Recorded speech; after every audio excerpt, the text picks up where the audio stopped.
Mask পরিয়ে দিচ্ছি, mask এবং ক্যাপ, মাস্ক ক্যাপ এটা কেউ করবে। আপনি ওখানে ভিডিও ফুটেজ যদি দেখতে যান দেখবেন যে আপনারা সিসিটিভি ফুটেজটা পেলেই তাহলে জাহাঙ্গীররা হচ্ছে ফিরোজ মন্ডলের লোকজন আপনি মনে করছেন?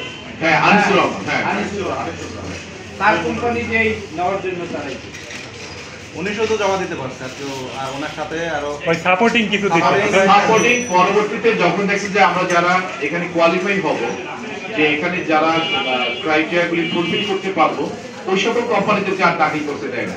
যারা ওরাই বোধহয় কিছু করে নিছে, ড্যামি হিসেবে বলে, কোম্পানি ওরা নিজেরা দেখায় যাদের কোনো কাগজপত্র নাই বা এই সকল ক্রাইটেরিয়া নাই, তাদের এক্সপিরিয়েন্স নাই, এদেরকে বোধহয় ওরা। এটা আপনাকে আমি বুঝিয়ে বলি, এটা 341 জনের টেন্ডার। 341 জনের মধ্যে একজনের ন্যূনতম বেতন হলো 16,610 টাকা ন্যূনতম।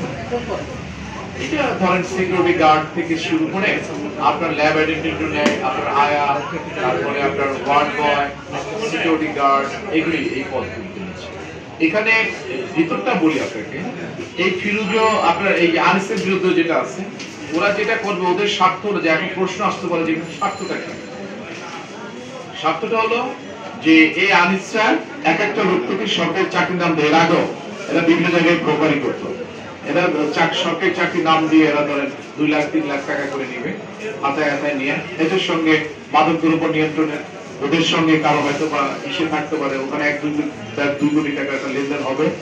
তো সেই জন্য এই জন্য এগুলি করা। আমাদের এখানে আরো অনেক ইনস্টিটিউটের টেন্ডার হচ্ছে, এরকম আমরা কোথাও কিন্তু করি না। যার কারণে হলো যে আমরা যদি একটু আশ করতে পারতাম যে না ওরা এখানে এরকম কোনো সিনক্রিয়েট করবে, তাহলে কিন্তু আমরা এর আগে রাত্রে জিডি করে, তারপর আমরা আর্মিকেও একটা কপি দিতাম, র্যাবকেও কপি দিতাম।